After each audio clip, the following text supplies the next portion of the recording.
the Honorable Minister, distinguished delegates and dignitaries, I greet you all. I'm going to be very brief. I think we have had input and deliberations from the speakers before me. I'm not going to be talking about my country, but I'm basically going to be talking from a policy perspective as well as from an academic perspective on the issue of the knowledge economy. I think we have all come to accept the reality that, our natural resources are not finite. There will come a time when there will not be sufficient or enough to sustain us, to sustain our societies, to sustain our economies. And as a result, it is very important, therefore, for us to ensure that we devise strategies and ways of ensuring the success of our different nations. We all, of course, accept the fact that there is sort of a finite resource in terms of the human resource that we have in our respective countries. All our countries have got people, and all these people have got the resource that we have, the resource that we need also to tap on the natural resource that we have in our different countries. And as a result, when you talk about the knowledge economy, we are basically talking about the very talent and expertise that resides in our people. The knowledge that we need to be able to find strategies of unearthing, nurturing, and developing. But I want to also to raise a few current realities that we need to deal with as educationists and as policymakers. One of those realities has to do with the increasing youth unemployment that is prevalent in most of our states. You will recall that at the recent ILO meeting, it was one of those key issues that had to be deliberated upon. And as we continue to provide education for our people, we need to ask ourselves whether we are doing the right things or whether we are putting in place the right measures to ensure that we curb this serious challenge of youth unemployment. As we strive for the knowledge society or knowledge economy, we should make sure that we don't create a further problem where we have very few people that can fully participate in the economy while the majority are left out. In most countries, particularly in Africa, we have a challenge of the skills mismatch. We have been able to produce a lot of graduates, but most of those graduates are now out in the streets. And the challenge that we face today is to finding ways of ensuring that we are able to, not only to deal with the current problem, but also should be able to avert similar situations in the future.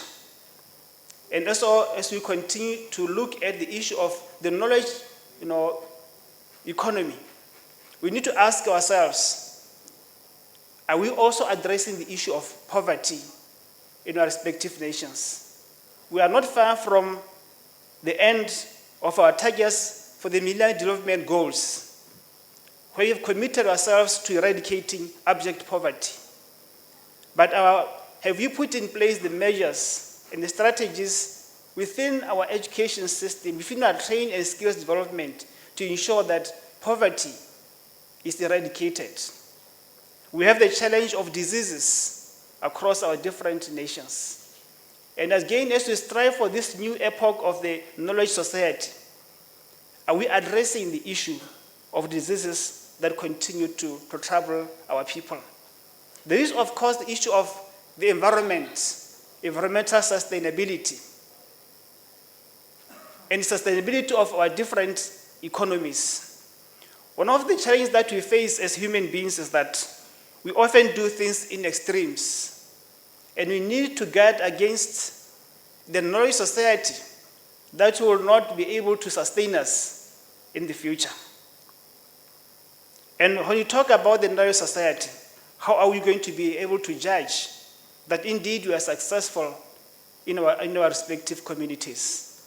What is a successful knowledge economy? But I believe first and foremost, a successful knowledge economy is the one that helps us to be able to deal with the very key issues that we are facing today. Issues of poverty, issues of disease, and inequalities that exist in our different countries or different nations. A successful knowledge economy is the one that places the individuals at the core or at the center, where our different indigenous knowledge systems are harnessed, they are developed, and for the betterment and improvement of the lives of our people. I don't believe that we will consider ourselves to be successful if we come to a point where the lot of our people will become worse than what it is today. In actual fact, that will be a retrogression. As a result, as the different respective nations and countries, I believe it is therefore very important that we need to have a common agenda that binds us all together. We talk about issues of globalization as a global community. But there are certain restrictions or certain issues that make it difficult for certain communities to participate in the global economy. I therefore believe that it's very important that for us to pull together our resources in partnership to ensure that our different respective institutions and countries support one another. We come from a very small country. In our country, we are only 2 million, but we still, within that country, we have a high youth unemployment. And the challenge that we have to contend with now is how to be able to really strive and working together with our partners to be able to address this particular problem. And education and skills development needs to be demand-driven. And this means, therefore, that we need a shift in the relationship between government and industry, between institutions and industry, so that we see the industry play a more prominent role in the development and delivery of programs. Very often you find that the industry, the employers wait until the students graduate, and they'll complain that their students have not been well trained. But I believe really for us to be able to avert such kind of challenges, it is very important that the industry, the prospective employers, must play an active role in the development of the curriculum of our respective institutions, so that in the end, there's complete ownership of the product that comes out of our system. But I believe also it is very imperative for the supply side, the institutions, our universities, and our school system to be welcoming to other players who are critical in the production of qualified and relevant and employable graduates. And finally, distinguished delegates, I want to emphasize and underscore the importance of our indigenous knowledge systems, that it is very important that we have to find ways and means of being able to tap and develop them. Because for some of our people, they may not have the paper qualifications, but they have the skills and the talents that can enable them to be able to earn a living.